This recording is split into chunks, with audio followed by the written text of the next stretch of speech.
Assalamualaikum warahmatullahi wabarakatuh. Bismillahirrahmanirrahim. Alhamdulillahilladzi hadana lil Islam wa akramana bil iman wa faddalana bil Qur'an. Fallahumma shalli wa sallim wa barik ala nabiyyina Muhammadin sallallahu alaihi wasallam wa ala alihi wa ashabihi kiram amma ba'd. Para pemirsa Cahaya Ilahi, sahabat TV-mu yang berbahagia, alhamdulillah, puji syukur kehadirat Allah, Zat yang memberikan berbagai macam kesempatan baik bagi kita, terutama dengan perjumpaan bulan suci Ramadan, dan diberikan kita peluang-peluang kebaikan, dan alhamdulillah Allah Subhanahu wa taala mudahkan kita di dalam menjemput peluang-peluang kebaikan tersebut.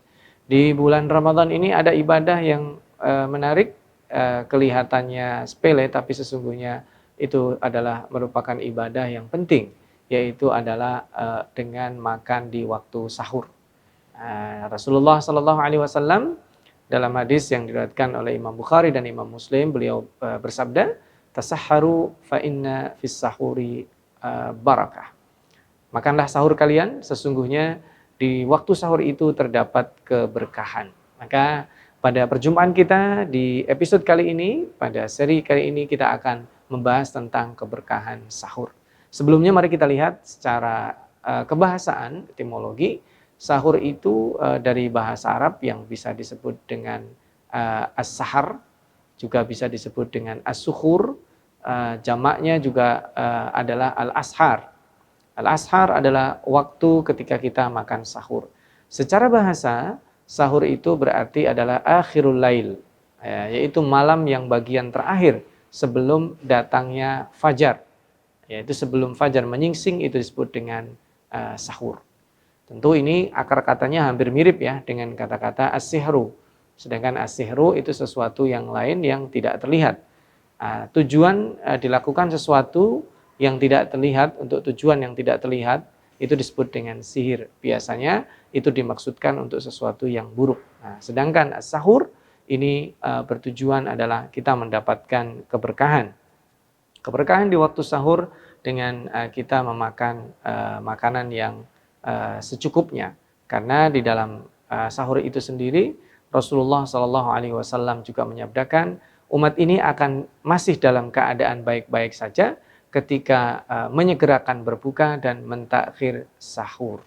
Nah, sahabat TV-mu, para pemirsa Cahaya Ilahi yang berbahagia, apa pentingnya makna sahur ini? Karena di dalam Al-Quran sendiri, baik terkait secara langsung dengan puasa, Allah Subhanahu wa taala memerintahkan kita untuk memakan di waktu sahur. Kulu washrabu hatta yatabayyana lakumul khaitul abyadu minal khaitil aswadi minal fajr.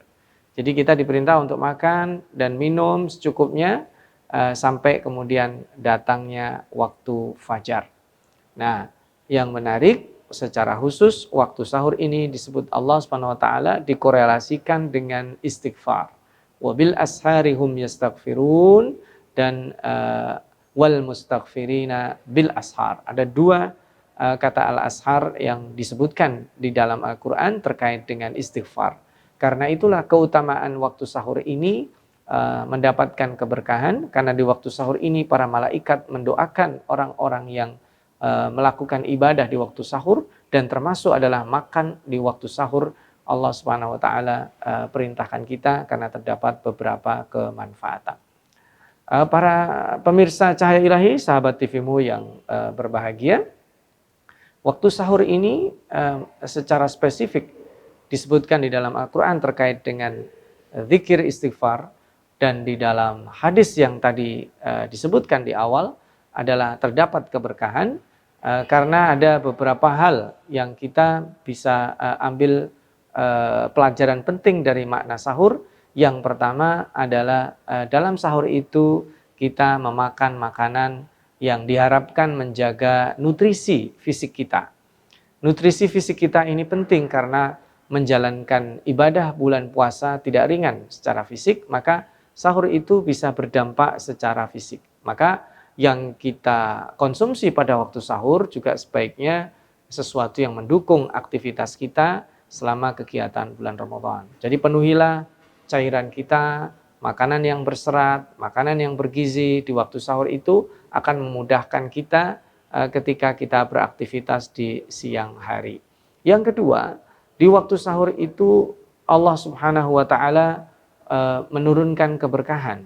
Keberkahan yang dimaksud Allah adalah dengan kelapangan, dengan rahmat, dan terutama bagi orang-orang yang mengaitkan waktu sahurnya dengan istighfar. Wabil ashari hum yastaghfirun wal mustaghfirina bil ashar. Orang-orang yang beristighfar di waktu sahur itu adalah orang-orang yang memanfaatkan waktunya. Karena Allah Subhanahu wa taala setiap hari itu dalam posisi menunggui kita di sepertiga malam yang terakhir, dan itu yang disebut dengan waktu sahur.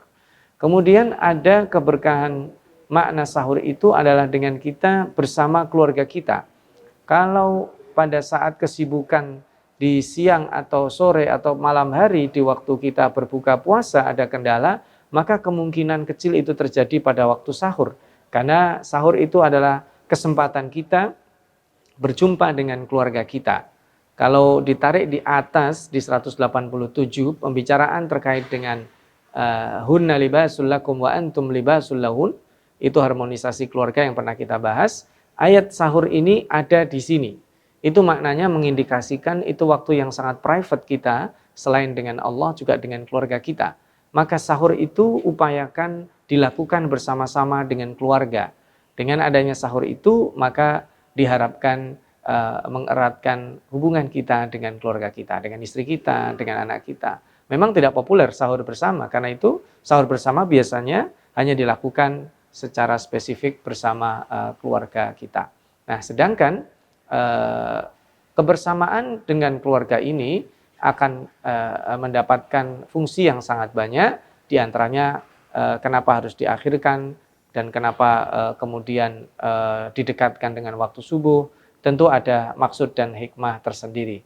Jangan kemana-mana sahabat TVmu, para pemirsa Cahaya Ilahi. Insya Allah kita akan lanjutkan pembahasannya setelah jeda berikut. Para pemirsa Cahaya Ilahi, sahabat TVmu yang berbahagia. Setelah kita bersama keluarga kita, sehingga ada makna-makna yang tadi disebutkan, makanlah, minumlah sampai datangnya waktu fajar. Apa makna kita mentakhir sahur itu? Makna mentakhir sahur adalah kita makan sahur sampai dekat sekali waktu fajar. Dan harapannya ketika kita makan dekat waktu fajar, diri kita dan keluarga kita itu bisa dimobilisasi untuk melaksanakan sholat subuh tepat on time secara waktunya. Dan ini sesuatu yang disukai oleh Allah Subhanahu wa taala. Maka dengan kita sahur yang jedanya adalah jeda untuk menyiapkan sholat, maka itu tentu akan membuat kita lebih siap dan lebih nyaman dengan kedekatan kita dengan waktu subuh. Bayangkan kalau misalnya kita, waduh saya sahurnya katakanlah ini waktu Indonesia ya, jam 2 ya. Dengan sahur jam 2 ada jeda waktu kurang lebih 2 jam, itu kemungkinan kita bisa tertidur, kemungkinan kita bisa lepas waktu subuhnya, dan tentu itu sesuatu yang kurang selaras dengan semangat bulan Ramadan, yaitu semangat kedisiplinan. Dan atau juga mungkin kalau seandainya sahur itu dilakukan secara sendiri-sendiri, tentu itu akan juga mengurangi makna private yang Allah sudah siapkan antara kita dan keluarga kita, dan itu akan menjadi fungsi yang sangat luar biasa. Itulah makna keberkahan. Makna keberkahan adalah ketika Allah berikan kenyamanan bagi diri kita, berikan kita kelapangan. Awalnya mungkin akan terasa berat karena kita akan memicingkan mata kita. Saatnya secara biologis kita masih beristirahat, kemudian kita paksa bangun. Awalnya terasa berat, tapi begitu kita terjaga, kita mendapatkan gantinya, yaitu dengan membersamai keluarga kita, dengan memakan rezeki kita, dan itu juga bentuk rasa syukur. Kita diperintah oleh Allah makan, dan itulah disebut dengan ibadah. Ibadah itu adalah pada saat kita diperintah oleh Allah, kita laksanakan suka atau tidak suka. Barangkali bagi kita memilih daripada saya sahur mendingan tidur. Tetapi itulah saatnya kita bangun. Agar ada jeda antara kita terbangun sampai melaksanakan sholat subuh. Dan jeda itu sebenarnya kalau di hari-hari biasa kita tidak puasa, kita bisa manfaatkan untuk sholat. Kita bisa manfaatkan untuk membaca Al-Quran. Kita bisa manfaatkan untuk berzikir. Tapi kenapa sahur? Karena ada keperluan untuk penyiapan. Supaya secara fisik seseorang akan siap melakukan aktivitasnya di siang hari. Maka kesiapan bukan hanya fisik, tapi juga ada jeda. Persiapan yang pernah kita sampaikan pada bahasan yang lainnya, Rasulullah Shallallahu Alaihi Wasallam mengingatkan para sahabat pada waktu itu dengan mengumandangkan adzan, memerintahkan Bilal dan Abdullah bin Umi Maktum untuk mengumandangkan adzan 2 kali, dan itu space jarak antara keduanya adalah kurang lebih 10 sampai 15 menit karena membaca ayat Al-Qur'an sebanyak 50 ayat.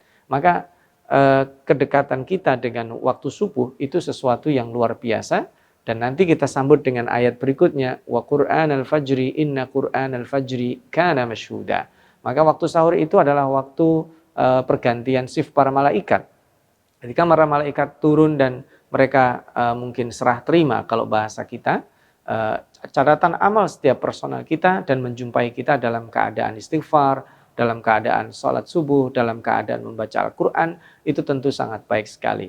Dan dimensi kebersamaan kita dengan keluarga kita itu menjadi penekanan yang juga makna lainnya. Para pemirsa Cahaya Ilahi dan para sahabat TV-mu yang berbahagia, makna tasaharu, dan di sini kan jamak, artinya sekecil apapun yang kita punya, bangunkan keluarga kita, ayo bangun, ayo sahur, sekalipun mungkin hanya segelas air atau kita segelas teh kecil yang hanya ditemani dengan sebiji atau beberapa biji kurma atau butil telur dan lain sebagainya, maka lakukan itu karena di situ ada keberkahan. Selain ada effort yang ditunjukkan, di situ ada persiapan menuju sholat subuh. Sholat yang paling berat dan paling utama adalah mendatangi sholat subuh secara berjamaah. Maka ini menarik karena sahur sendiri adalah sunnah dan takhirus sahur itu juga adalah ibadah. Jadi kita mengerjakan 2 sekaligus. Karena sahur itu juga sunnah, maka takhirus sahur itu juga merupakan sunnah yang berikutnya. Dan ketika kita makan sahur di takhir, kemudian bersama keluarga kita melakukan kebaikan-kebaikan yang berlipat. Setelah selesai melakukan sahur, lalu kemudian kita bersiap menuju ke masjid untuk melaksanakan sholat berjamaah, itu juga mendatangkan keberkahan. Nah, makna keberkahan yang ketiga ini adalah makna menjadi motivasi, inspirasi lahirnya kebaikan-kebaikan. Dan kebaikan yang dilahirkan dari sahur itu adalah diantaranya sholat subuh berjamaah, perjalanan menuju masjid. Dan ketika seseorang berjalan menuju masjid, tentu dia akan menjumpai berbagai macam kondisi dan situasi. Nah, dan saat itu dia bisa bersedekah. Ketika dia melewati orang, rumah orang, tetangganya yang barangkali dia merasa di situ belum sahur dengan selayaknya, besok dia bisa berikan untuk berbuka dan juga untuk sahur. Dia bisa bersedekah, dia juga bisa menyapa orang, dia juga bisa melakukan berbagai macam aktivitas di pagi hari itu, dan itu yang disebut dengan keberkahan waktu. Jadi singkatnya, makna keberkahan sahur itu bisa dihasilkan dengan cara keberkahan waktu, keberkahan komunitas, kebersamaan, dan juga ada makna yang disebut dengan keberkahan situasi, karena kelengkapan seseorang ketika pada waktu sahur itu dia bersama keluarganya, ada kondisi-kondisi spesial yang memungkinkan dia bisa komunikasikan. Karena waktu yang sangat spesial itu jarang didapatkan seseorang ketika dia pulang kerja, ketika dia pada malam hari, tetapi dia baru mendapatkannya ketika di pagi hari pada waktu sahur. Sahabat TV-mu, para pemirsa yang berbahagia, ada hikmah dan juga ada tujuan secara spesifik, serta termasuk mungkin agar kita optimalkan sahur ini secara lebih lugas. Insya Allah nanti kita akan sambung setelah jeda berikut ini. Para pemirsa yang berbahagia, sahabat TV-mu rahimani wa rahimakumullah, barangkali ada pertanyaan begini, Ustaz, di rumah saya nggak ada apa-apa yang bisa dipakai sahur, apakah kemudian saya boleh tidak sahur? Maka ketika kita tidak memiliki makanan, paling tidak kita punya minuman. Dan meminum di waktu sahur dengan niat sahur itu lebih utama dibanding kita melewatkan waktu itu sampai datangnya waktu subuh. Jadi Seandainya di rumah kita tidak ada apa-apa yang bisa dimakan, tetapi ada air, maka bangunlah di waktu sahur itu, sholat 2 rakaat, mungkin membaca Al-Quran, dan sempatkanlah minum. Dan minum itu dengan niat sahur itulah ibadah. Sekalipun hanya segelas air atau beberapa segelas atau kurang yang dia bisa minum di waktu sahur itu akan bernilai ibadah. Dan tentunya orang yang melakukan ibadah sahur ini, dia adalah merupakan refleksi ketaatan kepada Allah. Sekalipun dia punya pilihan, saya kondisinya sudah lelah, tetap saja waktu sahur ini tidak bisa dielakkan karena dia akan berjumpa dengan waktu subuh. Dan itu tentu akan sangat baik sekali bagi dia sebagai penyiapan dia menyambut sholat subuh. Nah, kenapa kemudian kita dianjurkan setelah selesai sahur, mungkin kita gosok gigi, membersihkan mulut kita, baju kita, kondisi kita pergi untuk sholat berjamaah. Karena sholat berjamaah itu lebih afdal dari sholat sendiri, melebihi 25 derajat atau 27 kali daripada sholat di luar sholat berjamaah. Karena di dalam sholat berjamaah itu pertama selain ada kebersamaan, ada rekayasa supaya menjadi lebih mudah, menjadi baik. Di dalam sholat berjamaah itu kita berjumpa dengan berbagai macam segmen manusia. Dan dengan itu diharapkan kita punya empati lebih. Barangkali pada waktu kita sahur kita mungkin berkelebihan makanan, ya tidak berlebihan dalam arti permewahan, maka pada saat kita berjumpa dengan orang, barangkali ini adalah orang yang nanti mungkin bisa kita bantu pada saat dia buka puasa atau pada saat nanti dia sahur. Dalam perjumpaan kita sholat berjamaah, itu jangan sampai juga kita datang, qomat, selesai sholat, pulang gitu. Dalam sholat berjamaah juga ada anjuran interaksi secara sosial. Kita menyapa si fulan, kita menyapa di mana si fulan, bagaimana kondisinya. Dengan sholat berjamaah itu adalah contoh interaksi sosial terkecil di dekat rumah kita. Kalau kita sholat berjamaah, sekalipun hanya melihat ke kanan, melihat ke kiri, kemudian mencari si fulan kok tidak ada, sudah 2 hari ini enggak ada. Kita perlu tahu apakah dia tidak ada karena pergi, apakah dia tidak ada karena sakit, apakah dia tidak ada karena pindah rumah. Jangan sampai kemudian kita tidak mengetahuinya, maka dengan rekayasa kita dibangunkan untuk waktu sahur, lalu kemudian kita pergi ke masjid untuk berjamaah, itu adalah sebaik-baik contoh kita di dalam melakukan interaksi sosial dengan tetangga-tetangga kita yang ada di lingkungan masjid tersebut. Para pemirsa Cahaya Ilahi dan sahabat TV-mu yang berbahagia, memang ada kendala. Kita tidak bisa sahur ketika dalam kondisi yang tidak memungkinkan. Contoh, kondisi yang tidak memungkinkan untuk waktu sahur misalnya kita sedang berpergian melalui plane. Sedangkan kita kesulitan untuk menentukan waktu, datangnya waktu fajar. Tapi ini tidak menjadi kendala karena sesungguhnya pada saat seseorang melakukan safar, melakukan bepergian, tentu dia juga mendapatkan rukhsah, mendapatkan keringanan untuk tidak melaksanakan puasa. Seandainya dia akan melakukan puasa, maka kemudian juga tidak diharuskan dia harus takhirus sahur. Dia melakukan sahur sebagaimana dia mampu. Nah, tentu ini akan menjadi mendapatkan sunnah, sekalipun dia tidak mendapatkan sunnah takhirus sahur. Nah, para pemirsa Cahaya Ilahi, sahabat TV-mu yang berbahagia, sahur ini menjadi juga sarana kalau seandainya kita sehari-hari dengan keluarga kita, maka pada saat kita beriktikaf, sahur juga akan merupakan tempat bercengkrama kita dengan keluarga kecil kita yang kita jumpa selama 1, 2, 3 hari di masjid. Karena pada saat kita sahur bersama, itu suasananya menjadi lebih, pertama hening, yang kedua berbeda dengan kita pada saat buka puasa. Tentu lingkungan yang baru tersebut melalui makan itu akan masuk nilai-nilai kebaikan. Karena sesungguhnya dakwah Islamiyah itu, istilah dakwah itu sendiri adalah undangan untuk makan. Maka pada saat undangan untuk makan itu diistilahkan untuk dakwah, makan sahur itu menjadi sangat close, menjadi sangat dekat, sehingga kita bisa berhubungan, berinteraksi secara sosial dengan orang-orang yang membersamai kita ketika kita i'tikaf. Para pemirsa, sehingga keberkahan makna sahur yang tadi sudah dibahas cukup banyak, itu betul-betul kita rasakan. Kembali mungkin ditekankan, makna keberkahan sahur yang pertama adalah keberkahan dalam waktunya. Kita bisa memanfaatkan waktu dengan baik, dan salah satu waktu tersebut mesti kita siapkan untuk makan. Yang kedua adalah aktivitasnya. Aktivitas waktu sahur itu adalah aktivitas yang manusiawi.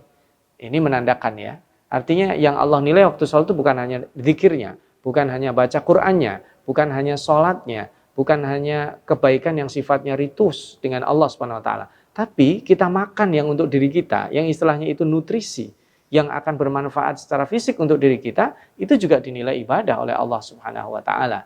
Dan yang berikutnya adalah makna keberkahan selain situasi, kondisi adalah kebersamaan, baik dengan keluarga ataupun dengan komunitas yang kita bersamai. Tiba saatnya kita untuk berpisah, tapi sebelum kita pulang ada takeaway lesson yang penting yang bisa kita ambil. Yang pertama, sahur itu ibadah. Sehingga melaksanakan sahur bukan sekedar kita makan. Ibadah itu tuntunannya ada. Tentu apa? Pertama, makanannya ya tentu halal, tidak mengganggu pencernaan kita dan seterusnya ya, sehat, bergizi, itu sudah pasti. Yang kedua, mendapat kesempatan untuk sahur itu nikmat, terutama adalah takhirus sahur. Karena di dalam takhirus sahur, itu mengakhirkan sahur, idealnya adalah sekitar setengah jam sampai 10 menit sebelum adzan, karena tentu ada prosesnya ya, menyiapkannya, nanti kita nyendoknya sambil kita bercengkrama dengan keluarga kita. Itu idealnya sekitar setengah jam, kita sampai 10 menit, itu akan menjadi sesuatu yang luar biasa. Dan yang ketiga, makna keberkahannya adalah membuka. Jadi sahur itu membuka aktivitas keberkahan berikutnya. Dengan itu kita bersegera menuju ke masjid untuk melaksanakan kebaikan berikutnya, yaitu berjamaah sholat subuh di masjid di awal waktu. Lalu kemudian kita akan melakukan kebaikan-kebaikan berikutnya sehingga di pagi itu betul-betul terasa berkahnya. Tasahharu fa inna fis sahuri barakah. Mudah-mudahan selama 1 bulan penuh ini kita berpuasa, Allah berikan kesempatan kita untuk makan sahur di waktu yang akhir, sehingga kita mendapat kebaikan sebagaimana yang disabdakan Rasulullah, umatku akan senantiasa baik kalau mereka menyegerakan buka dan mengakhirkan sahur. Mudah-mudahan bermanfaat. Mohon maaf bila ada kekurangan, kekhilafan dan keterbatasan.